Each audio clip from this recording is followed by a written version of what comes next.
Welcome to Have a Life Teaching, the podcast designed for educators who are dedicated to enhancing their teaching practice and creating a positive impact on their students' lives. In each episode, we'll dive deep into the world of education, exploring a wide range of topics related to curriculum, instruction, and assessment in K-12 schools. Together, we'll learn from the brightest minds in the education field. So if you're a passionate educator who's ready to take your teaching practice to the next level, join us as we explore the exciting world of education. My name is John Shimbari, signing in and saying, let's have a life teaching. Hello, everyone. Welcome to the Have a Life Teaching podcast, where hopefully you get some great ideas to improve your teaching as well as perhaps your leading and learning. So I'm really excited today to be joined by a guest who's an out-of-the-box thinker and has taken their career in a slightly different direction. And you might be asking as listeners, especially because we're new in this podcast, as to why we're already talking about leaving the classroom. So I think it's important both to support educators in the classroom, as well as to recognize right from the start that being a classroom teacher isn't the only way in which you can give back to students and help them grow and achieve. So even though this podcast is new, I still think it's worth thinking of this podcast as also an opportunity to explore additional ways in which we could support our children. So with that in mind, I'm really excited today to bring Kevin Foote on the show. Kevin is an education design specialist with K-12, which is an organization that designs school interiors. So that goes and designs the furniture that our students are using, and hopefully using in a way that's really engendering collaboration, cooperation. And so again, I thought it was great to have Kevin on the show, really to talk about, because he could serve as a great example of multiple ways in which, again, we can service the students and their educational journey. So Kevin, welcome to the show. Hey, thank you. Appreciate it. Glad to be here. Something that I was really impressed by is how you made the transition from the classroom to out of the classroom for various reasons. So Kevin, do you mind sharing with us, if you don't mind, your journey? Like, why did you leave teaching? Because it sounded like that was your passion. And how did you end up designing furniture for schools? Yeah, perfect. Yeah, I'll answer all of that. So I'm one of those weird people that knew what they wanted to do their entire life. So I knew in fourth grade I wanted to be a teacher, grew up, went to college to be a teacher, and became one. Loved what I did while I did it, but I left in 2015. I started education in the late 90s. I was a paraprofessional in a SPED classroom while I was in college, and then went back and did that again for a little bit, and then taught for about 12 years and did some admin work, stuff like that. But in 2015, life, I guess, would say, got a little in the way as far as, finances and things like that. And I was kind of ready to just for a change and looking at, maybe I should try this corporate America thing. And, being the head of household and the breadwinner, it's just really tough to make it, especially with what Arizona teachers make. And then we found out we were having twins. So it was kind of like, if you're standing on the cliff, there's your push, like you're ready to jump. And so my wife was like, I'm not working full time anymore, so we have to figure something out. And so that was the little push that it took to get me to leave. And I still miss the kids. I miss some of the stuff about it. I don't miss everything, but I do miss being with the kids and all the stuff that goes along with the teaching and coaching. And that was, like I said, 2015. I went and did basically corporate America for a couple of years and hated that more than anything. I got to June and July and I'm like, why am I working? I'm not supposed to be working right now. Like, what are we doing? Like, we don't get a fall break. And they're like, no, go back to your cubicle, shut up. There's no fall break. And the money was better, but it was just not my thing. And but I'll kind of give a little advice here because we've seen people come into our industry and things like that. And I talk to a lot of current teachers who see that, I'm having success in what I'm doing now and like, hey, how is that working for you? It's not leaving teaching and jumping into corporate America. It's not for everybody. And especially getting into, something that's essentially a sales role. And if you're a seasoned teacher, I feel like sticking it out, if you're 15, 20 years invested, and maybe just stick it out because like you get so used to the norms of breaks and summers and when you get into this world, those things just don't happen anymore. Yeah, there's trade-offs. Like I can get up and go to the bathroom whenever I want now, but there's days where I got to jump on a plane and fly to New Mexico on a moment's notice and stay the night and be away from my family and stuff like that. So you're gone for 4 days at a conference, and and sales is hard. It's a brutal industry, and you basically create your own income too. So it's a little bit different than teaching, and it's not for the faint of heart. But I was ready to make the jump, and I just really wanted to learn more about what I was doing from people who had done it well in my industry, and then kind of pair that with my experience of being in the classroom and helping train other teachers and getting trained by great teachers and knowing what worked when I taught and what didn't, and apply that to my current situation. And so that's really where I'm at now. So when you made that switch, Kevin, was Mhm, that, and you said you made that switch to corporate, but that mhm, it wasn't your thing. What mhm. did you try? Because it must have been a period of trial and error when you left the classroom. What did you try first, if you don't mind sharing? And then how did you end up getting into the design of furniture for schools? So I went into what's called like recruiting or staffing, which is essentially sales. You're just not really selling, like you're selling a product. I would be selling John's skill set to a certain company, kind of selling a product that's very unreliable, humans. You can't put a FedEx label on it and say it's going to be there at a certain time. So it just got to be a little too rough. And going from a 30 by 30 classroom, which is essentially your office, where you're left alone. You don't have a boss looming over you. The principal or people come in all the time and check up on you, things like that. But you're essentially like you're your own boss in there. And going from that to like a little tiny cubicle, it was suffocating for me. I'm somebody who's high energy and goofy and fun and loud, and sitting down all day and talking on the phone and typing that's like the antithesis of what I want to be. And so I feel like I was just thinking about the money and I jumped in too quick without thinking about all those other variables. And then through a series of LinkedIn messages and just kind of by chance, and everything happens for a reason. But one of my old friends who I played softball with called me and asked me for a reference on somebody I used to work with. We got to talking and I'm like, what is this job? And he told me about it. I'm like, oh, that actually sounds interesting. And he's like, well, actually, I'd love to have you, but I thought you loved your job. I'm like, oh no, I hate my job. He goes, let's have a cup of coffee. So we did. And I went and worked for a furniture manufacturer, and I was a sales rep for the manufacturing, and it was a pay cut by about half. But we were in a point, my wife and kids and I, where we were like, if this is the time to make the jump, it's now, because of our financial situation. Like, we don't know if we'll ever be able to do this again. And we just took a leap of faith, and I bet on myself that, hey, this money, excuse me, it sucks right now, but I know that if I work harder than the guy next to me, that I'm going to crush it and make Right. money. And so that's essentially what I did with it. And then while I was doing that, I kind of got brought over to K-12, and now like I sell that actual furniture manufacturer along with others. So that's kind of how I fell into it. And I met Kevin Stoller, who I was just on his podcast, the Better Learning podcast, 2 weeks ago, myself and an architect, and we had an awesome time discussing kind of the same issues. But him and I hit it off right away, and he was like, do you have any friends like you? Or, cause I'm trying to hire somebody in Arizona. And, I know you're kind of, and then they ended up working it out, and I came over. And they were like, yeah, you can, they're not, don't really have to buy you out because you're gonna be selling our stuff anyway. So that's really how I fell into this. And it's my 5 year anniversary was Tuesday.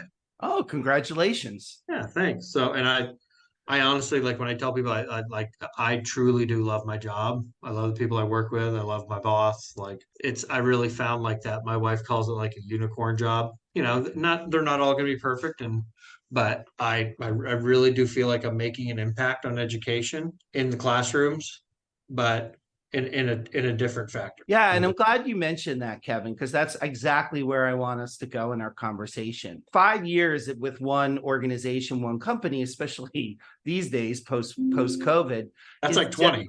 Exactly, In the exactly. 50s, that's like 20 years for like, our dads were like, you don't ever, 5 years, you don't change a job after 5 years. Exactly. Clearly, you're enjoying it. And like you said, you're staying because you feel you're having impact.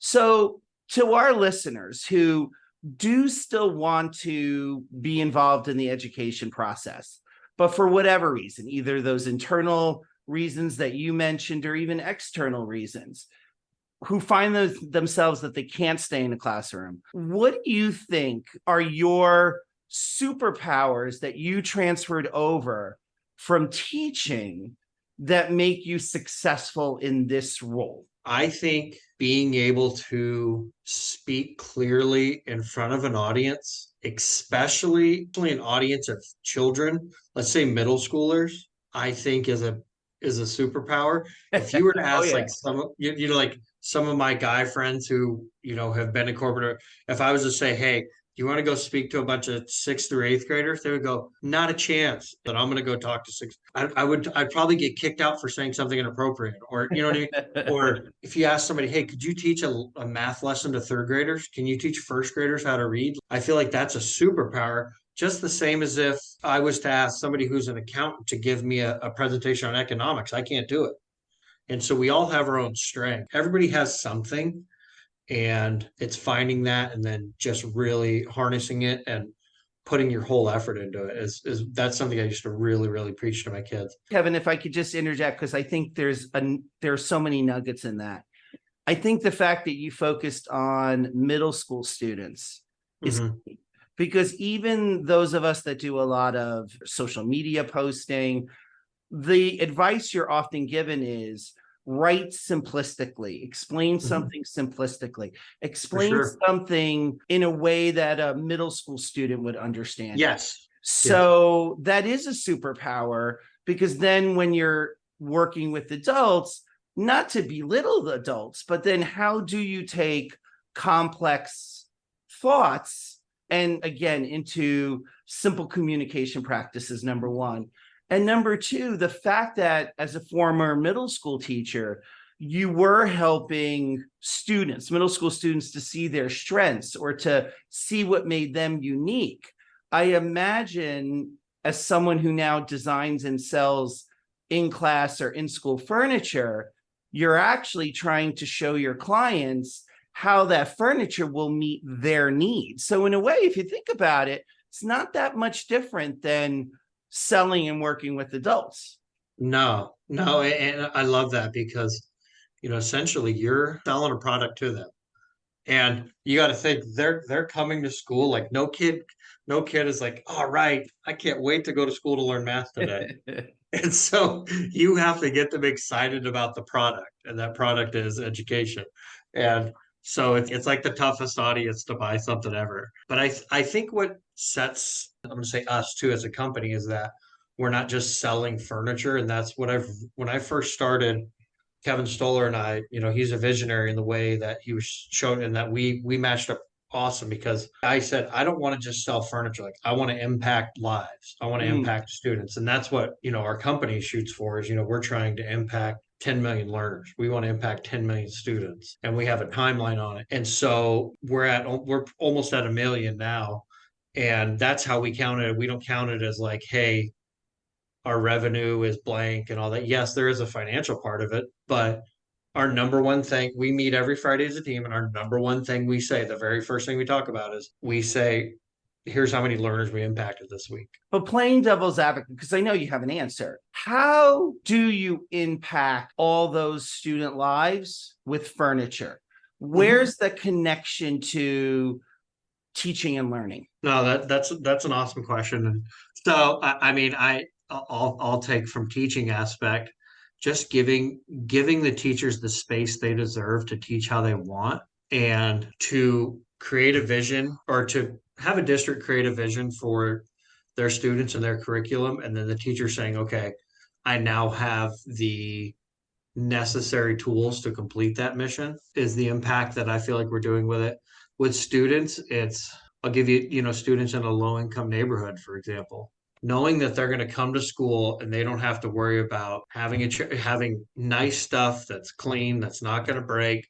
It's the last thing they need to worry about. They have a safe space that's in there.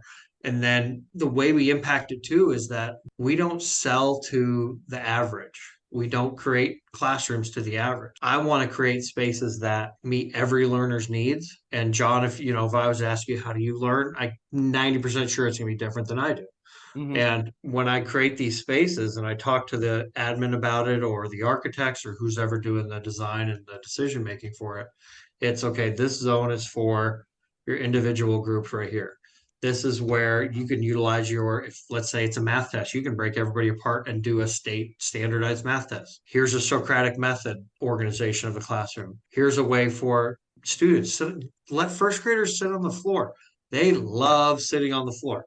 I don't, because I'm a giant person, but little people like to sit on the floor. They love it, love it, love it. And we create something called student choice, and having students come in, and John, you may sit in this desk Monday, but you may not sit there Tuesday. We push for gone are the days where you're excited to get your cool nameplate and put the tape on it and stick it on your desk. That's not your desk throughout the year.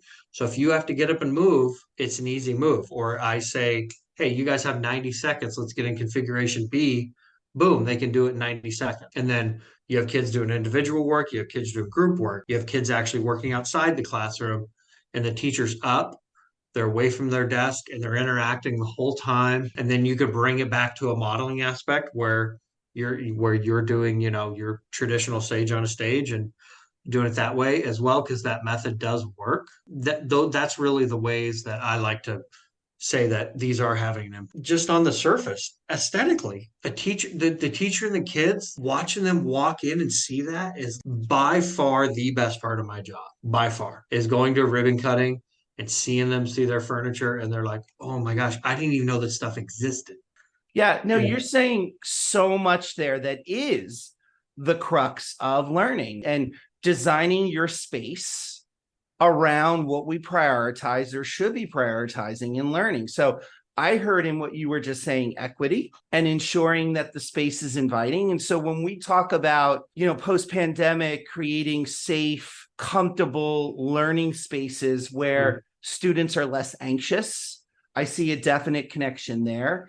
I heard you mention differentiation. So when a teacher, let's say a teacher's looking at their exit ticket and deciding, okay, these kids got it, these kids almost got it, and these kids didn't get it. Okay, the kids that got it, you're going to go over to the section of the room where you're going to work independently or in small groups. Love it. Love it. Then kids that almost got it, you're going to do probably the same thing. I'll give you some scaffolds for that or some graphic organizers, but you're probably still good on your own with me checking in once in a while. Mm-hmm. But for those kids that didn't get it, maybe those are the kids that work more directly with you in that corner of the room. So the fact that the furniture is easily adjustable, so you're not spending so much time like in the old days of scraping furniture on the floor and expecting fourth graders to lug and move desks. Yeah. That disrupts learning, and it takes a long time, and and it's quite frankly annoying, all the scratching on the floor, even with the tennis balls on the bottoms of the desk. But there's so much science behind glides on stuff now. When I see them put tennis balls on them, I'm like, oh gosh, that drives me nuts. So you're speaking to the converted, right? You're speaking to someone who gets it. I'm gonna share an example I've had where I was doing some consulting in a school, and they did just contract with a school design furniture company. Mhm. And I'm going to be honest, some, not all, of the teachers were struggling, particularly because, as part of modern 21st century school furniture design, I also heard in what you were speaking a focus on student ownership of the classroom as opposed to teacher ownership of the classroom. Mhm. And this particular teacher that I'm thinking about, his entire room was covered with memorabilia from his favorite sports team. Yeah. And I Yeah. think he had 3 desks. So he alone was taking up at least a third of the room. So how Mhm. do you help coach teachers? Well, first of all, what furniture would you recommend to schools to get the teacher to meet the student where the student's at rather than the traditional other way? And then Mhm. how do you get folks, particularly those teachers who have been teaching 15, 20 years, to adjust to this new model of teaching and learning? So there's a lot there. So let me start with the furniture part. One thing that we really push for, and the main thing is that this is a top down thing. When I say top down, it's that when we design the classrooms, we design them with a district and the architect or the owners group or whoever's doing that project. And we then take that to the principals and they own that model like their children. They own that model and they have to stand behind it if it's going to work. And we've seen the ones that say, oh, I want collaborative, or I want flexible furniture, I want everything on wheels, I want this, that, and that, and then they don't follow through with it. Right. And teachers do whatever they want, or I'll go back there 2 years later and the tables have never moved an inch. So it's a top down thing. And so when we do that, we create furniture that teacher desk is that I don't, I mean, I'll sell them if they want them, but the giant L desk that a teacher sits at, absolutely not. A big desk that's stationary, absolutely not. Your desk needs to be mobile.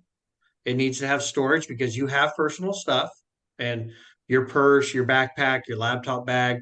I want you to be able to keep it in there safe, lock it up. Do you need a small file cabinet? Yes. Do you need some storage on the wall? For sure. Do you need a 28-foot wall of cabinets?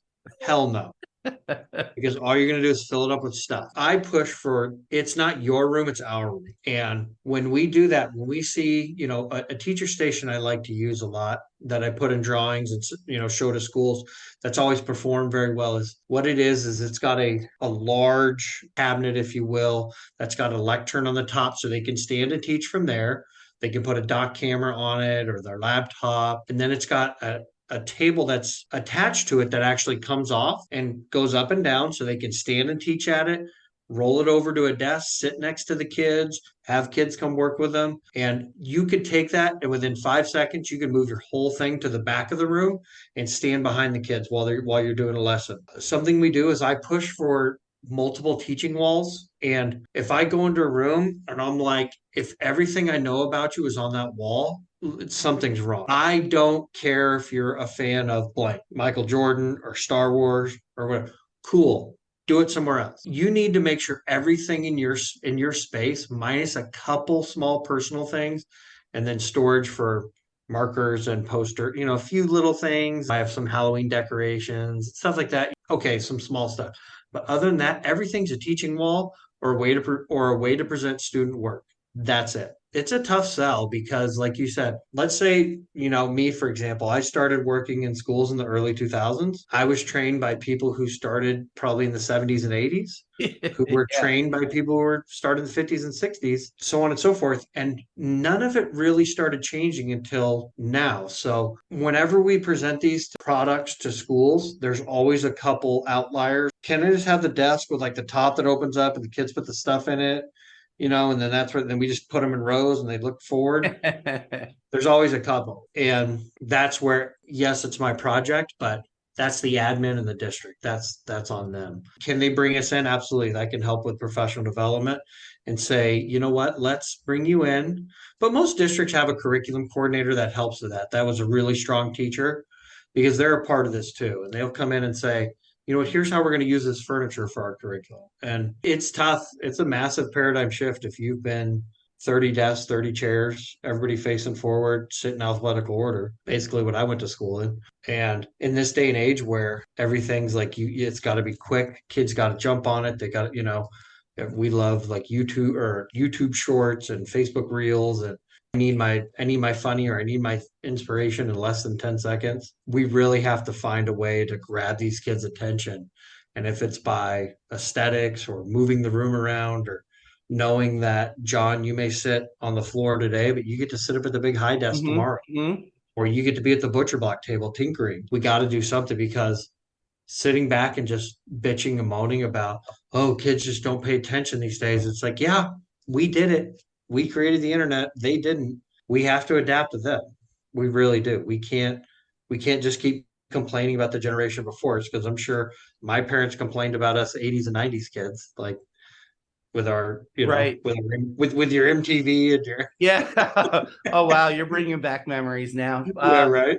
So, Kevin, what advice would you give to transitioning teachers to help them make the transition out of the classroom, but to still see that they can have this impact, the impact that you have had or like you have had? So are you saying, like, let's say somebody was leaving the teaching career and going into another type of industry, or Yeah, just I guess any advice, because I'm sure the transition before you know what's coming down the road it can be stressful and scary, but you had a lot of success doing this. I think, if you are going to leave the classroom, I would say go to an industry and a place that really like harnesses what your strengths are and puts them to good use.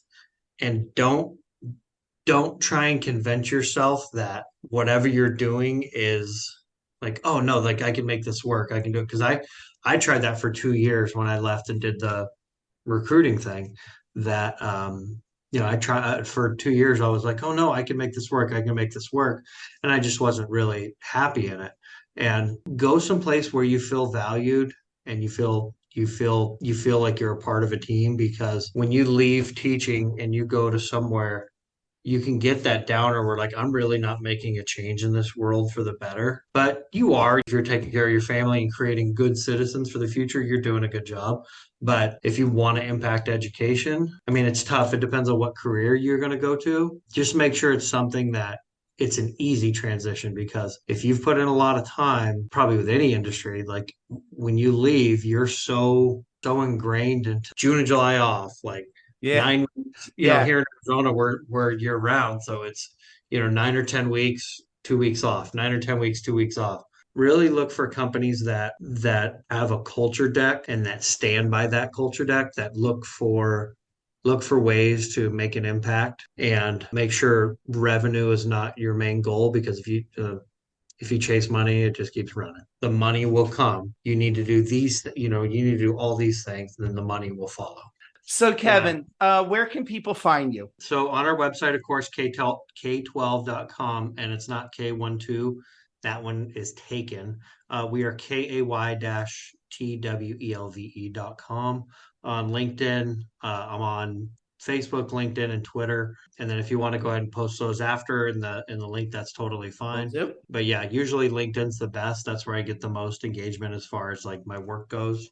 Facebook's like my wife posting family pictures and stuff like that, if you ever guys are interested. But yeah, if there's ever any questions, or if somebody's that's watching this is really unsure, like, hey, I'm thinking about leaving teaching, please reach out. I'm happy to talk to anybody. I love talking about education. It's my passion. And if your passion's for education. Kevin, thank you so much for your time. I really enjoyed chatting with you. Yeah, my pleasure. Thank you, John. Thank you for listening today. I hope you got some great tips that you can bring back into your teaching. Remember, have a life teaching without sacrificing your own. Also, don't forget to subscribe and be well.